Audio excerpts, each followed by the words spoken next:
जिंदगी में प्यार सभी को होता है, जिंदगी में प्यार सभी को होता है।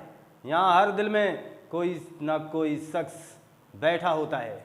बड़े खुश नसीब होते हैं वो लोग जिनके दिल में आप जैसे खूबसूरत लोगों का पहरा होता है। जिंदगी ऐसा है, कभी आजमाती है, कभी मुस्कुराती है, कभी हाथ मिलाती है और कभी हाथ छुड़ाती है। ये जीवन के लम्हे हैं, गुजर जाती है। आपके समाज के, आपके महत्वपूर्ण जीवन के क्रियाकलाप से हम रूबरू कराने आए हैं।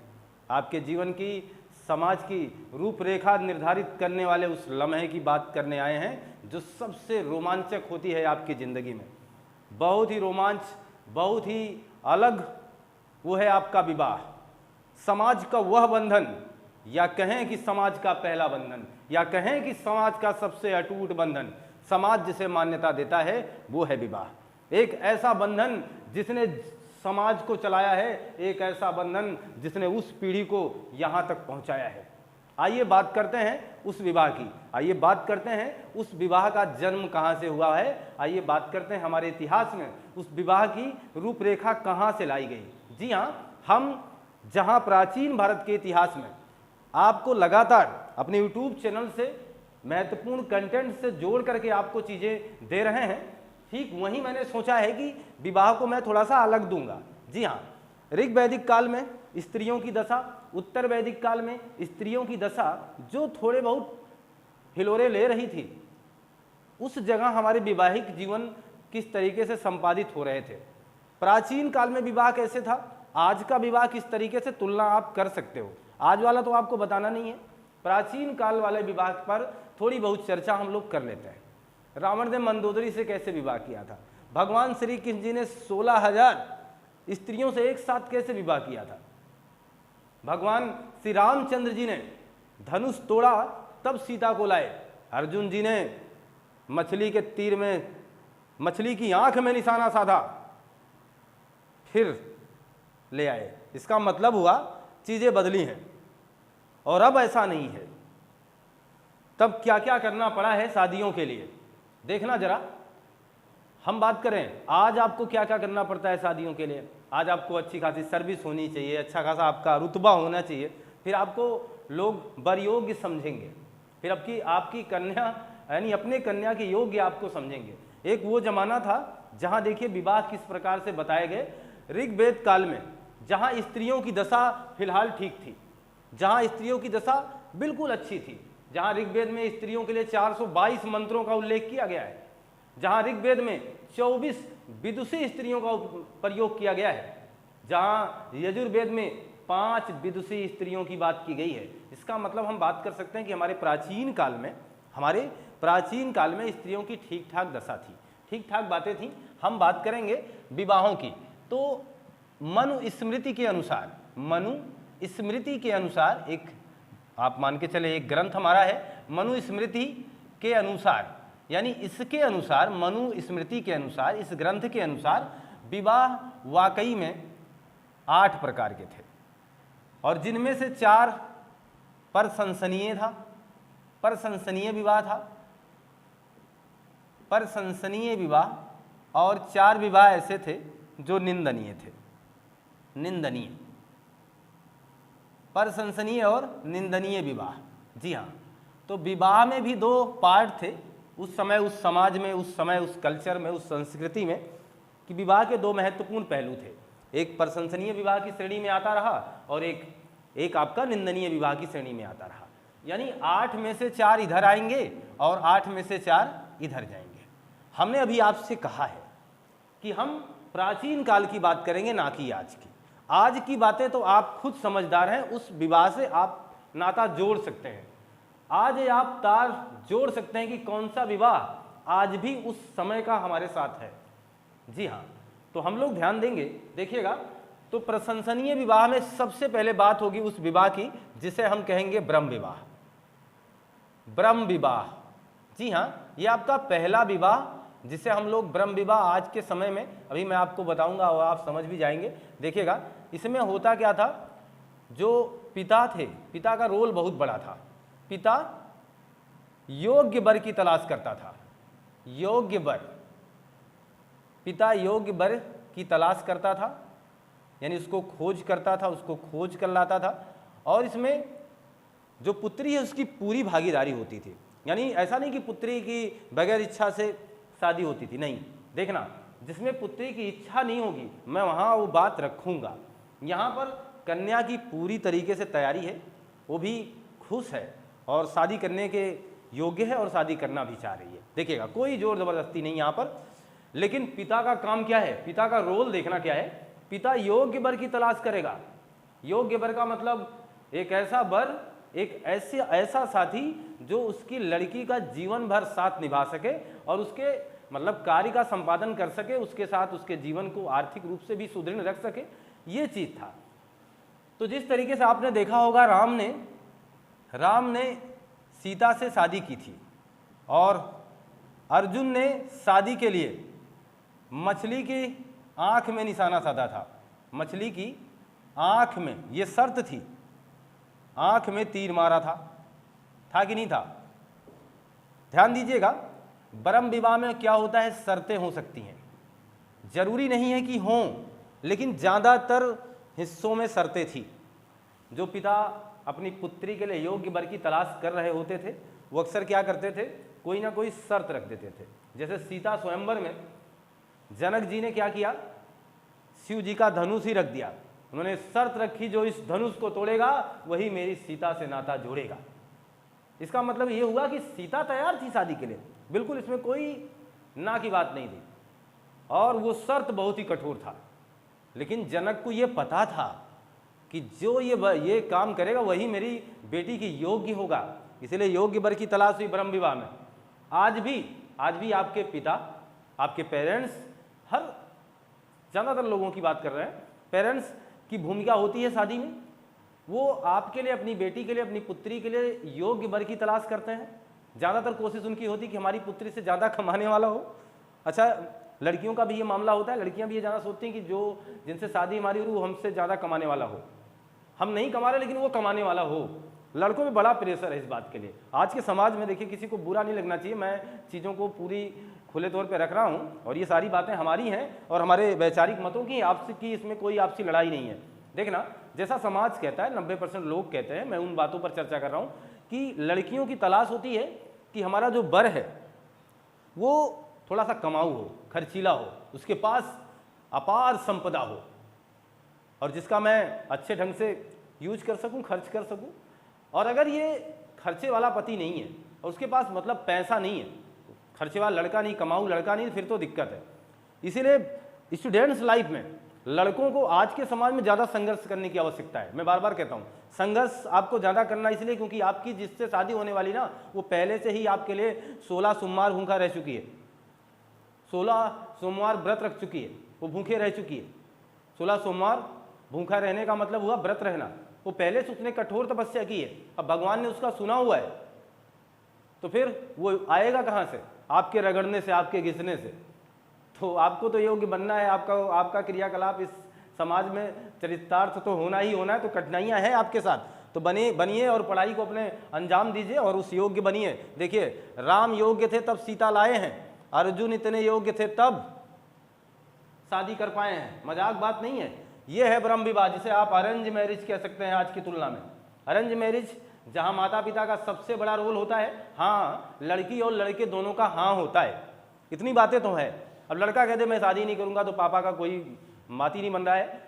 लेकिन हाँ, अरेंज मैरिज का मतलब पापा का, यानी आपके पिता का सबसे बड़ा रोल होता है अरेंज मैरिज में।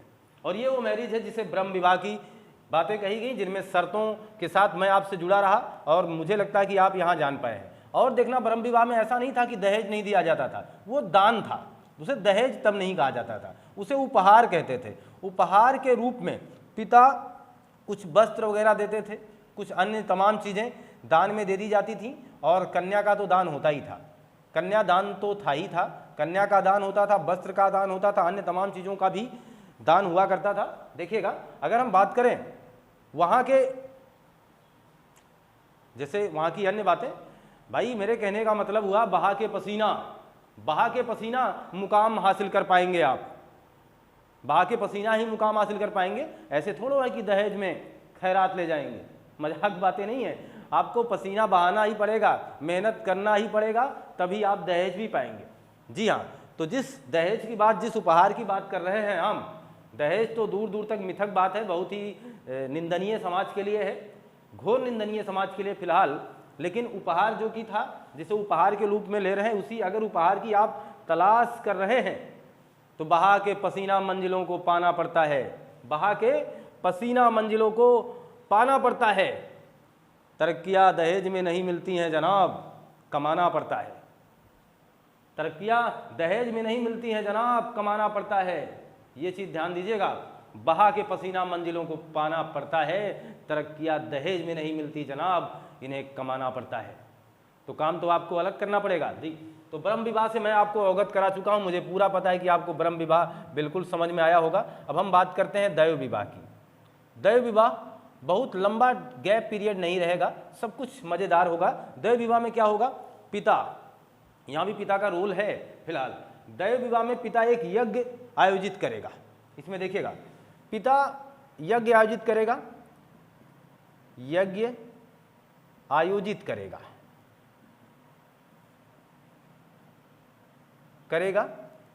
ये चीज। कन्या अपने योग्य वर की तलाश करेगी,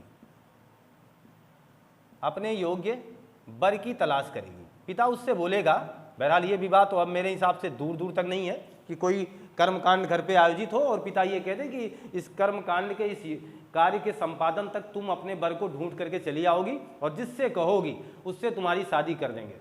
मुझे लगता है ऐसा तो नहीं है। ऐसा होता तो फिर मुझे लगता है कि ज़्यादा लोगों के भाग्य उदय हो जाते। काफ़ी लोग तो अभी से तलाश करने निकल पड़ते, कुछ लोग तलाश कर भी चुके हैं, वो बस फटाफट अपनी लिस्ट ओपन करना शुरू कर देते और चिट्ठी लिख लिख करके अपने पिताजी के पास या मैसेज कर देते और बढ़िया डेस्कटॉप में लिख करके भेज देते और उनको फॉरवर्ड करते और उसमें लिखा होता कि पिताजी मैं अपने योग्य वर खोज चुकी हूँ और अतः आपकी जिम्मेदारी बनती है कि हमारी शादी की जाए। लेकिन ऐसा अब नहीं है। देखना, पिता यज्ञ आयोजित करेगा, कन्या अपने योग्य वर की तलाश करेगी और जब उसे वो वर मिल जाएगा तो उसके वो जयमाला डाल देगी। जी हाँ, जैसे इसमें शादी बता दें हम आपकी, शिव को ढूंढा किसने, पार्वती ने। शिव को ढूंढा, पार्वती ने अपने योग्य वर समझ लिया। और सावित्री ने किसे ढूंढ लिया था, सावित्री की कथा तो सुना है, हमारे यूट्यूब चैनल पर भी है, सावित्री और सत्यवान की बातें। सावित्री ने किसे ढूंढा था, सत्यवान को। ये शादियां किसके अंतर्गत आएंगी, दैव विवाह के अंतर्गत। सावित्री ने सत्यवान को ढूंढा और शादी कर लिया। क्लियर है ना। तो दैव विवाह का मतलब ये हुआ कि कन्या अपने योग्य वर की तलाश करेगी, पिता कोई अनुष्ठान यानी कोई प्रतिष्ठान, कोई अनुष्ठान स्थापित करेगा अपने घर पर, जैसे यज्ञ वगैरह उस समय की बातें थी। और इस पूर्णाहुति तक आपको वो काम करने के लिए संपादित किया जाएगा कि जाओ बेटी, इतने समय के इस पूरे क्रियाकलाप में जा करके तुम अपने योग्य वर की तलाश करके आओ। और इस दैव विवाह में एक और बातें थी, कुछ लोग इस दैव विवाह को इस तरीके से भी बताते हैं कि दैव विवाह में लोग मतलब कन्या का तो पूरा अधिकार होता था, परंतु इसमें गाय वगैरह दान दी जाती थी। पिता फिर उस कन्या को मतलब सामने लाता था, लड़का उससे प्रपोज करता रहा होगा और कन्या स्वीकार करती रहोगी, फिर शादी होती रही। बहरहाल दैव विवाह की बात मेरे हिसाब से आप समझे होंगे। मैं तीसरी बात करूंगा, तीसरा विवाह जिसे हम लोग आर्ष विवाह कहते हैं। आर्ष विवाह, आर्ष विवाह किसे कहेंगे, आर्ष विवाह का मतलब हुआ अपनी कन्या का विवाह, अपनी कन्या का विवाह समुचित धन लेकर, समुचित धन लेकर। इसका मतलब क्या हुआ, अपनी कन्या का विवाह हाँ आर्ष विवाह में हुआ करता था, लेकिन समुचित धन लेकर, यानी कन्या का मूल्य चुकाकर। लीजिएगा, आर्ष विवाह में कन्या का मूल्य चुकाया जाता था, कन्या का मूल्य चुकाकर किया गया विवाह क्या कहलाता था, आर्ष विवाह। इसके बदले, इसी कन्या के बदले आप चाहे गाय दीजिए ज़्यादा से ज़्यादा मात्रा में, क्योंकि उस समय वैदिक काल में गाय से बड़ा कोई धन नहीं था। तो गाय, 2 गाय, 3 गाय, 4 गाय जो दान दे दिया करते थे, तो पिता अपनी पुत्री की शादी उनसे कर दिया करते थे। कृष्ण ने 16,000 स्त्रियों से एक साथ शादी की जो नरकासुर के कैद में थे। कहानी आपने सुना होगा, 16,000 स्त्रियां जो नरकासुर के कैद में थीं, एक साथ सबका मूल्य चुका दिया भगवान श्री कृष्ण जी ने और 16,000 स्त्रियों से शादी की। तो भगवान श्री कृष्ण की शादी, ध्यान देना, भगवान कृष्ण की शादी किससे? 16,000 स्त्रियों से, 16,000 नारियों से एक साथ होना, ये किस पर दिखाएगा? कृष्ण की शादी है, ये आर्ष विवाह की घोतक है। तो हम लोग बात कर रहे हैं ब्रह्म विवाह, दैव विवाह, आर्ष विवाह, बल्कि मुझे लगता है ये भी नहीं होता। अरे यार, ये एक शादी में तो लफड़ा ही लफड़ा है, कोई भी पत्नी मानने को तैयार नहीं है कि 2 शादी कर लीजिए। बड़ा कठिन काम है ये मामला। ये मान के चलिए 16,000 कैसे ही थे, ये तो रब जाने। इसके बाद इन्होंने अन्य रुक्मणी से भी शादी कर ली, इन्होंने सत्यभामा से भी शादी कर ली, ऐसी तमाम शादियां भगवान श्री कृष्ण जी की चर्चित रहीं। लेकिन मैं ये मान के चलूँ फिर भी राधा बेचारी पागल ही थी। सोचो जरा, ये कैसे थे, ये कैसे थे? इतने धनी थे कि इनके पास इतनी पत्नियां थीं, इतनी पत्नियां थी कि नहीं थी? अब सोचो फिर भी राधा दीवानी है, फिर भी राधा इनके प्रेम में दीवानी है। वाह, क्या बात है भगवान श्री कृष्ण जी की, अद्भुत बात, निराली है, ऐसा किसी के साथ नहीं है। फिलहाल मैं ये बात करूंगा कि आज के समय में एक पत्नी तो दुर्लभ है, 10 पत्नी बिल्कुल। आज की एक पत्नी इन 16,000 पत्नियों के बराबर है, क्योंकि अब उतनी क्षमता नहीं हो सकती है कि आप ज़्यादा से ज़्यादा शॉपिंग करा पाएंगे। और ये भगवान श्री कृष्ण जी की लीला थी, किस तरीके की थी वो ही जाने। हम बात कर लेते हैं चौथे विवाह की, जिसका नाम है प्रजापत्य विवाह। प्रजापत्य विवाह, इसमें क्या होगा?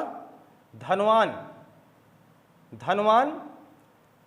प्रतिष्ठित वर से बिना पूछे, देखो इसमें याद क्या करेंगे हम लोग? धनवान प्रतिष्ठित वर से। पिता एक कोई धनवान व्यक्ति देखेगा, मोटा तगड़ा देखेगा, काला कलूटा देखेगा, कोई मतलब नहीं होगा, केवल उसके पास धन होना चाहिए, अकूत धन होना चाहिए। आज विवाह है, परंपरा में है, जोड़िएगा भी। प्रजापति विवाह का मतलब अकूत धन संपदा होनी चाहिए, बहुत सारा पैसा होना चाहिए, कोई बड़ी बड़ी मिलें हों, खेत हों। फिर पिता ने सोचा ही नहीं, मेरी पुत्री 22 साल की है और वो 40 साल का। पिता ने नहीं सोचा, पिता ने सोचा चलो मेरा भाग्य उदय हो गया, मेरी पुत्री एक ऐसे घर में गई है जहां अकूत धन संपदा है। यहां बेटी की यानी कन्या की बिल्कुल रजामंदी नहीं थी। अर्थात कहने का मतलब धनवान प्रतिष्ठित वर से कन्या के अनुमति के बिना, कन्या के अनुमति के बिना यानी इसकी बिना राय लिए जो शादी होती थी उसे हम लोग प्रजापत्य विवाह कहते थे। लेकिन उस समय समाज ने इसे भी प्रशंसनीय विवाह कहा, आज भी प्रशंसनीय विवाह है। ऐसा इसलिए है क्योंकि पिता की बातें मानी गई हैं। जी हाँ, तो हम लोग प्रशंसनीय विवाहों में चारों विवाहों को देख चुके हैं।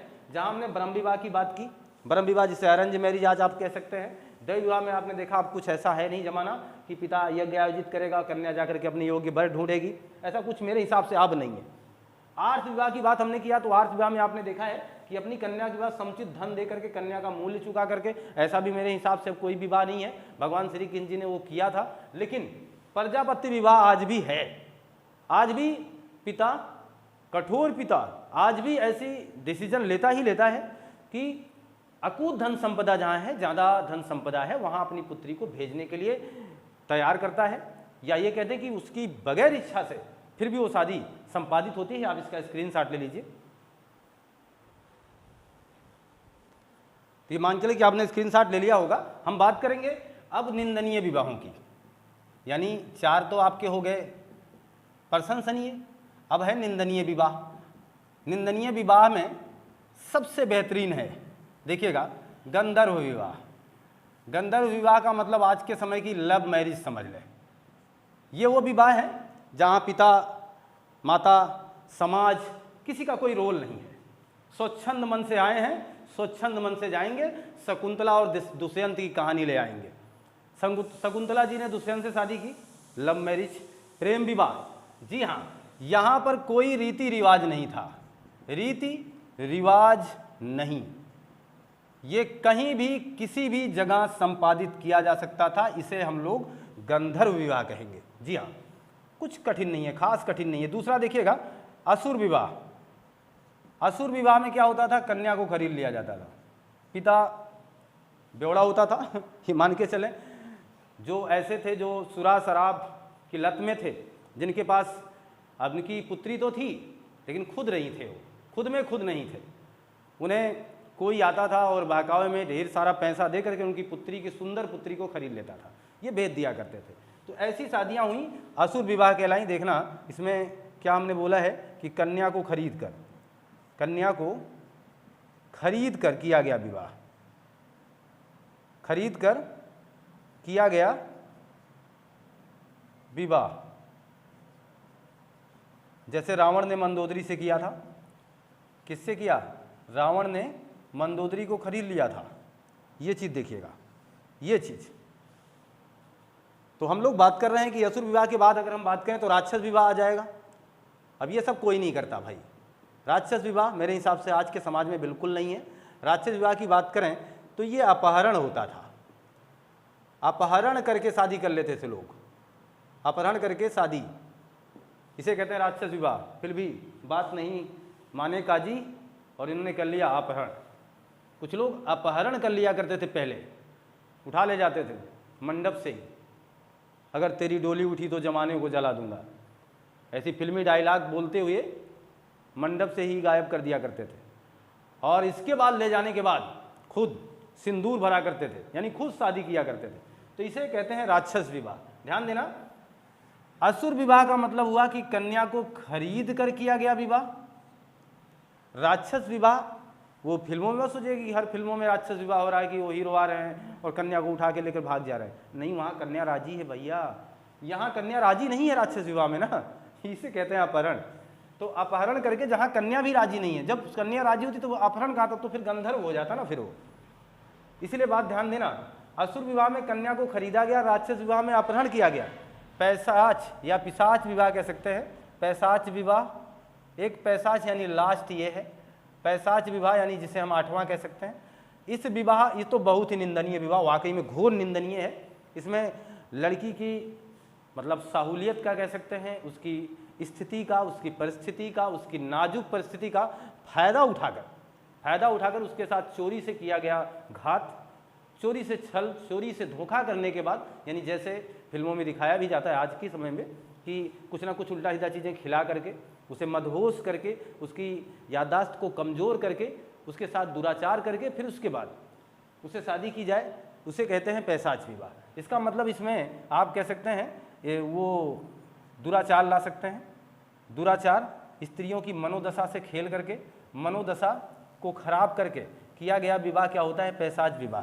तो मेरे हिसाब से मैंने आपको 8 विवाह समझाने का भरपूर प्रयास किया है। और 8 विवाह में आप अपने समाज से तुलना कर सकते हैं क्या हो रहा है। गंधर्व विवाह हमारे यहाँ प्रचलित है, हमारे यहाँ ब्रह्म विवाह यानी अरेंज मैरिज और ये लव मैरिज प्रचलित है हमारे यहाँ। इसके ठीक पहले हम लोगों ने आर्ष विवाह देखा।